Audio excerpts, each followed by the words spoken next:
എല്ലാവർക്കും learn with ലക്ഷ്മിയിലേക്ക് സ്വാഗതം. ഇന്ന് നമ്മളിവിടെ ഡിസ്കസ് ചെയ്യാൻ പോകുന്ന ടോപ്പിക്ക് മൂലകങ്ങളും അവയുടെ അപരനാമങ്ങളുമാണ്. കെമിസ്ട്രിയിൽ PSC ഒരുപാട് റിപ്പീറ്റ് ചെയ്തിട്ടുള്ള ക്വസ്റ്റ്യൻസ് എല്ലാം അപരനാമങ്ങളെല്ലാം ഞാൻ സോർട്ട് ഔട്ട് ചെയ്തിട്ടാണ് നിങ്ങളെ കാണിക്കുന്നത്. അപ്പം എൻ്റെ ഈ വീഡിയോ ഇഷ്ടമാവുകയാണെങ്കിൽ ലൈക്ക് ചെയ്യാനും ഷെയർ ചെയ്യാനും സബ്സ്ക്രൈബ് ചെയ്യാനും മറക്കരുത്. സബ്സ്ക്രൈബ് ചെയ്യുമ്പോൾ തൊട്ടടുത്തുള്ള ബെല്ലൈക്കൺ അമർത്തണം, നോട്ടിഫിക്കേഷൻ ഓൾ കൊടുക്കണം. എന്നാൽ മാത്രമേ ഞാൻ വീഡിയോ ഇടുമ്പോൾ നിങ്ങൾക്ക് കറക്റ്റായിട്ട് നോട്ടിഫിക്കേഷൻ കിട്ടുകയുള്ളൂ. അപ്പം ഇതുവരെ പഠിച്ച് തുടങ്ങാത്തവരൊക്കെ തുടങ്ങിക്കൊള്ളുക. നമുക്ക് പ്രിലിംസ് പാസ്സാകാൻ പറ്റും. ആ സിലബസ് അനുസരിച്ച് കറക്റ്റായിട്ട് പഠിച്ചു പോയാൽ ഉറപ്പായിട്ട് നമുക്ക് പഠിക്കാൻ പറ്റും. എല്ലാവർക്കും ഓൾ ദ ബെസ്റ്റ്. അപ്പം നമുക്ക് സ്റ്റാർട്ട് ചെയ്യാം. ഭാവിയുടെ ലോഹം എന്നറിയപ്പെടുന്ന മൂലകം ഏതാണ്? ടൈറ്റാനിയം. എന്താണ്? ഭാവിയുടെ ലോഹം എന്നറിയപ്പെടുന്നത് ടൈറ്റാനിയമാണ്. അങ്ങനെയാണെങ്കിൽ അത്ഭുത ലോഹം എന്നറിയപ്പെടുന്നതോ? അത്ഭുത ലോഹം എന്നറിയപ്പെടുന്നതും ടൈറ്റാനിയം തന്നെയാണ്. ഇത് രണ്ടും സെയിം ആണ്. ഭാവിയുടെ ലോഹവും അത്ഭുത ലോഹവും എന്നറിയപ്പെടുന്നതും ടൈറ്റാനിയം തന്നെയാണ്. അപ്പം ഭാവിയുടെ ഇന്ധനം എന്നറിയപ്പെടുന്നതോ? ഹൈഡ്രജൻ ആണ് ഭാവിയുടെ ഇന്ധനം. അങ്ങോട്ടും ഇങ്ങോട്ടും തിരിഞ്ഞു പോകരുത്. ഭാവിയുടെ ലോഹം ചോദിച്ചാൽ ടൈറ്റാനിയവും ഭാവിയുടെ ഇന്ധനം ചോദിച്ചാൽ അത് ഹൈഡ്രജനുമാണ്. ഇനി വെളുത്ത സ്വർണം എന്നറിയപ്പെടുന്നത് എന്താണ്? പ്ലാറ്റിനം. വെളുത്ത സ്വർണം എന്നറിയപ്പെടുന്നത് പ്ലാറ്റിനമാണ്. വെളുത്ത ഈയം എന്നറിയപ്പെടുന്നതോ? ടിൻ. അതായത് വെളുത്ത സ്വർണം പ്ലാറ്റിനവും വെളുത്ത ഈയം എന്ന് പറഞ്ഞാൽ ടിന്നാണ്. അങ്ങനെയാണെങ്കിൽ കറുത്ത ഈയം എന്നറിയപ്പെടുന്നതോ?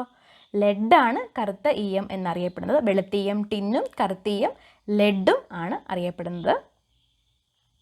വിഡ്ഢികളുടെ സ്വർണം എന്നറിയപ്പെടുന്നത് എന്താണ്? അയൺ പൈരറ്റിസ് ആണ് വിഡ്ഢികളുടെ സ്വർണം എന്നറിയപ്പെടുന്നത്. ചിരിപ്പിക്കുന്ന വാതകം എന്താണ്? Nitrous oxide.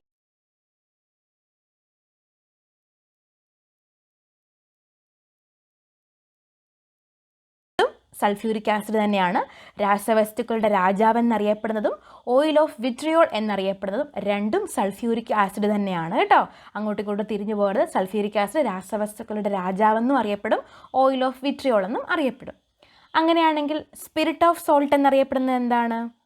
ഹൈഡ്രോക്ലോറിക് ആസിഡ് ആണ് സ്പിരിറ്റ് ഓഫ് സോൾട്ട് എന്നറിയപ്പെടുന്നത്. Hydrochloric acid HCl hydrochloric acid ആണ് സ്പിരിറ്റ് ഓഫ് സോൾട്ട് എന്നറിയപ്പെടുന്നത്. സൾഫ്യൂരിക് ആസിഡ് H2SO4 രാസവസ്തുക്കളുടെ രാജാവെന്നും ഓയിൽ ഓഫ് വിട്രിയോൾ എന്നും അറിയപ്പെടും. ശിലാതൈലം എന്നറിയപ്പെടുന്നത് എന്താണ്? പെട്രോളിയം. ശിലാതൈലം എന്നറിയപ്പെടുന്നത് പെട്രോളിയമാണ്. നാഗം എന്നറിയപ്പെടുന്നത് എന്താണ്? സിങ്ക് ആണ് നാഗം എന്നറിയപ്പെടുന്നത്. ZN ആണ് അതിനെ ഡിനോട്ട് ചെയ്യുന്നത്. നാഗം സിങ്ക് ആണ് നാഗം എന്ന് അറിയപ്പെടുന്നത്. നീല സ്വർണം എന്നറിയപ്പെടുന്നത് എന്താണ്? ജലം. അങ്ങനെയാണെങ്കിൽ സാർവത്രിക ലായം എന്താണ്? അതും ജലം തന്നെയാണ്. ഓർത്തിരിക്കുക, നീല സ്വർണം എന്നറിയപ്പെടുന്നതും സാർവത്രിക ലായകം എന്നറിയപ്പെടുന്നതും ജലം തന്നെയാണ്. ഇനി വൈറ്റ് വിട്രിയോൾ എന്നറിയപ്പെടുന്നത് എന്താണ്? സിങ്ക് സൾഫേറ്റ് ആണ് വൈറ്റ് വിട്രിയോൾ എന്ന് അറിയപ്പെടുന്നത്. എന്നാൽ വൈറ്റ് ടാർ എന്നറിയപ്പെടുന്നത് എന്താണ്? നാഫ്തലിൻ ആണ് വൈറ്റ് ടാർ. എന്താണ് നമ്മൾ കണ്ടിട്ടില്ല പാറ്റ ഗുളികയൊക്കെ? അത് തന്നെ വൈറ്റ് ടാർ എന്നാണ് നാഫ്തലിൻ എന്ന് അറിയപ്പെടുന്നത്. നാഫ്തലിൻ എന്താണ് അറിയപ്പെടുന്നത്? White tar. അപ്പം വൈറ്റ് വിട്രിയോൾ എന്ന് പറഞ്ഞാൽ സിങ്ക് സൾഫേറ്റ് ആണ്. ആ ഒരു സെയിം ടൈം കാണുമ്പോൾ നമുക്ക് അങ്ങോട്ടും ഇങ്ങോട്ടും കൺഫ്യൂഷൻ വരാം. അപ്പോൾ ഓപ്ഷൻ ഇതെല്ലാം കാണും. അപ്പോൾ എന്താണെന്ന് കറക്റ്റായിട്ട് ഓർത്തിരിക്കുക. വൈറ്റ് വിട്രിയോൾ സിങ്ക് സൾഫേറ്റും വൈറ്റ് ടാർ എന്നറിയപ്പെടുന്നത് നാഫ്തലിനുമാണ്. ഇനി ഗ്രീൻ വിട്രിയോൾ എന്നറിയപ്പെടുന്നത് എന്താണ്? ഫെറസ് സൾഫേറ്റ് ആണ് ഗ്രീൻ വിട്രിയോൾ എന്നറിയപ്പെടുന്നത്. അപ്പം നമുക്ക് ഓപ്ഷനിൽ white vitriol, zinc sulphate, ferrous sulphate, copper sulphate ഒക്കെ കാണും. എല്ലാം കൂടെ കൺഫ്യൂഷൻ ആയി പോകരുത് കേട്ടോ. വൈറ്റ് വിട്രിയോൾ എന്നറിയപ്പെടുന്നത് സിങ്ക് സൾഫേറ്റ്, ഗ്രീൻ വിട്രിയോൾ എന്നറിയപ്പെടുന്നത് ഫെറസ് സൾഫേറ്റ്. അങ്ങനെയാണെങ്കിൽ ബ്ലൂ വിട്രിയോൾ എന്നറിയപ്പെടുന്നത് എന്താണ്? തുരിശ് അല്ലെങ്കിൽ കോപ്പർ സൾഫേറ്റ് ആണ് ബ്ലൂ വിട്രിയോൾ എന്നറിയപ്പെടുന്നത്. നമ്മുടെ തുരിശില്ലേ ബ്ലൂ കളറിലുള്ള ബ്ലൂ വിട്രിയോൾ, അത് കോപ്പർ സൾഫേറ്റ് ആണ് ബ്ലൂ വിട്രിയോൾ എന്നറിയപ്പെടുന്നത്. Green vitriol ferrous sulphate. എല്ലാം അങ്ങോട്ടും ഇങ്ങോട്ടും കൺഫ്യൂഷൻ ആവരുത് കേട്ടോ.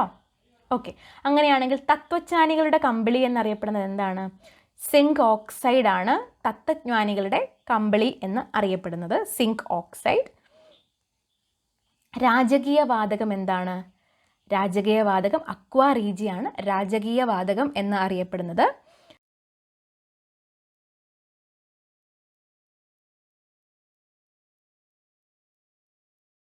വാതകം എന്നറിയപ്പെടുന്നത്. ഇനി വിഷങ്ങളുടെ രാജാവ് എന്നറിയപ്പെടുന്നത് ആരാണ്? ആർസെനിക്കിനെയാണ് വിഷങ്ങളുടെ രാജാവ് എന്ന് അറിയപ്പെടുന്നത്. ആർസെനിക്. വുഡ് സ്പിരിറ്റ് എന്നറിയപ്പെടുന്നത് എന്താണ്? മെഥനോൾ. ചതുപ്പ് വാതകം മീഥെയിൻ ആണെങ്കിൽ വുഡ് സ്പിരിറ്റ് എന്നറിയപ്പെടുന്നത് മെഥനോൾ ആണ്. Wood spirit methanol. രാസസൂര്യൻ എന്നറിയപ്പെടുന്നത് എന്താണ്? മഗ്നീഷ്യം. രാസസൂര്യൻ എന്ന് മഗ്നീഷ്യമാണ് അറിയപ്പെടുന്നത്. Mg.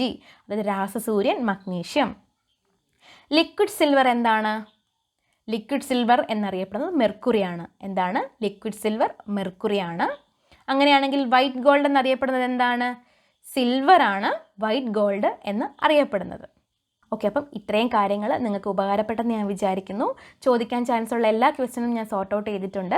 അപ്പം ഇത് പഠിക്കുക, അങ്ങോട്ടും ഇങ്ങോട്ടും മാറിപ്പോകാതിരിക്കാൻ വേണ്ടിയിട്ടാണ് ഞാൻ വീണ്ടും വീണ്ടും പറഞ്ഞിരിക്കുന്നത്. അപ്പം ഇത്രയും പഠിച്ചിട്ടുണ്ടെങ്കിൽ നമുക്ക് അപരനാമങ്ങളുടെ ടോപ്പിക്ക് കംപ്ലീറ്റ് ആകും. അപ്പം എല്ലാവരും പഠിക്കുക. All the best. നമുക്ക് അടുത്ത വീഡിയോയിലൂടെ കാണാം.